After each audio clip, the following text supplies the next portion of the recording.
Hi, I'm Blaine Pertler with Pertler Electric, and today I'm going to show you how to swap out a stator out of a two-stroke motor here. What I've got is a ZRT 800 2000, but this application can be put to just about any make model, whether it be snowmobile, four-wheelers, Sea-Doos, watercraft, anything, motorcycles, and so forth. So what we'll first start with is we'll take a look at the tools we're going to use on this specific model here today.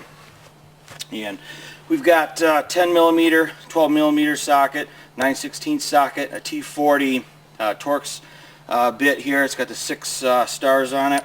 And we've got metric. We've got a 4 and 5 millimeter Allen. We've got something to take our exhaust apart. We've got a longer screwdriver. I'll show you what that's for in a little bit.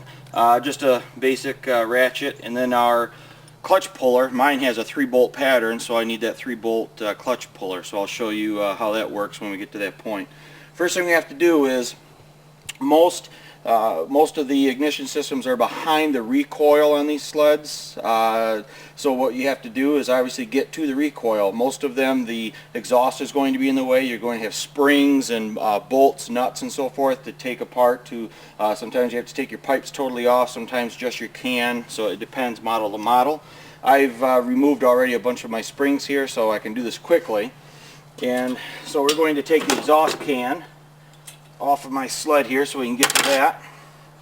And this can, this is a D&D aftermarket can.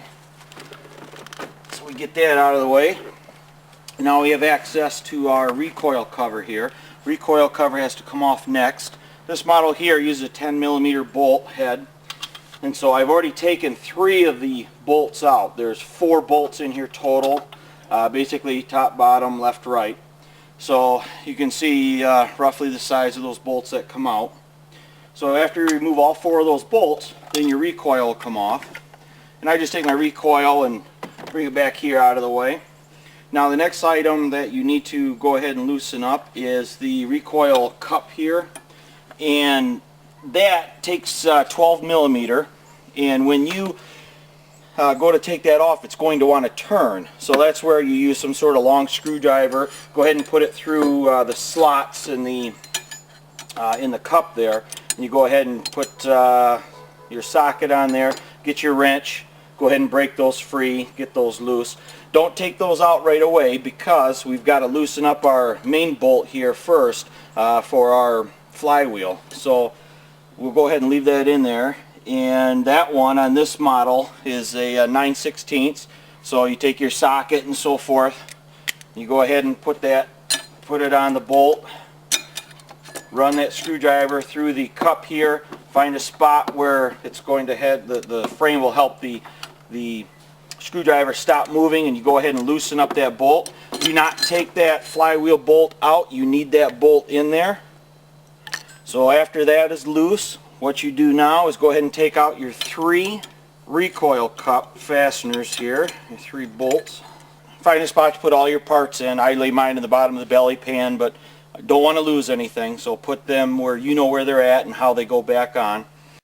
So our next item that we're going to take off, some people take off this housing first, but I wait on the housing, and I'll show you why in a minute. There's no right or wrong there. So the next thing we need to do is pull our flywheel off. So we grab our flywheel puller. We've got our 3 bolts that match up with whatever our threads are, and then, like I say, it'll depend model to model on these. Go ahead and start those in, and especially with the Arctic Cats here, you don't want to go too far with those bolts. You don't want to thread those in too far, because if you do, you will hit the stator underneath. And if you plan on putting that stator back in or what have you, and damage it, then you are, how shall they say, up a creek without a paddle. And you're looking at either a new stator or potentially rewound stator, hopefully from Pertler Electric. So with the flywheel bolt loose, you need a little bit of a gap here. You don't want it all the way out, and there's not a lot of threads to it either. You want that loose because you want that flywheel to have a little bit of room there, so when it pops off, you're okay with it. So make sure your flywheel puller, all the bolts are threaded in the same distance. so that your flywheel puller is not cocked sideways, one bolt's pulling more than another. You go ahead and thread in your big bolt that comes with your flywheel puller. And mine came with a replaceable end pieces on here. I picked one with a sharp point on it, and it stays right inside of that flywheel bolt. We've got a little bit of gap in here, and this is where, once you start turning on this, is 9/16 head, the whole crankshaft's going to want to turn. So again, I use something long, like a screwdriver, to go ahead and stop that from turning.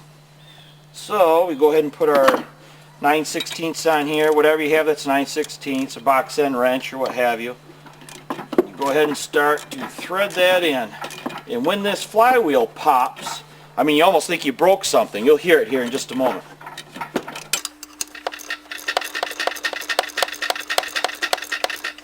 It's fairly tight.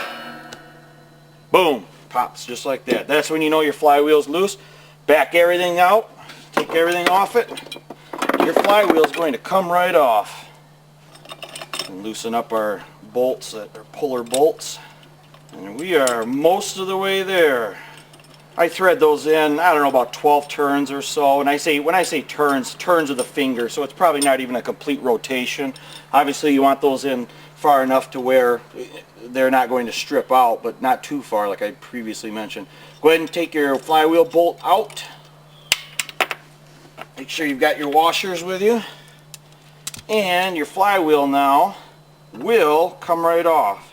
It's still magnetized a little bit to the stator that's in there, the iron core, so it won't pull hard, but you just got to give it a little bit of a pull. I take the bolt, just drop it right inside. You've got different flywheels have different magnet configurations. This one is a 4 magnet. There's 6 magnet. Like I say, there's a lot of different configurations for that. Now the next thing you're going to pull off is the cover here, our housing.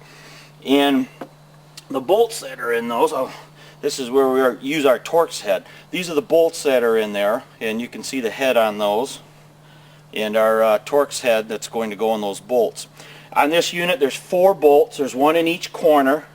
So you just go ahead and take a small extension and your ratchet, and you go ahead and get on each one of those bolts, loosen them all up, take all of those out, and you've got lots of room in here, so when they fall out or they're relatively loose, you can go ahead and grab those so you don't lose anything. So the next thing we need to do now is take our housing off.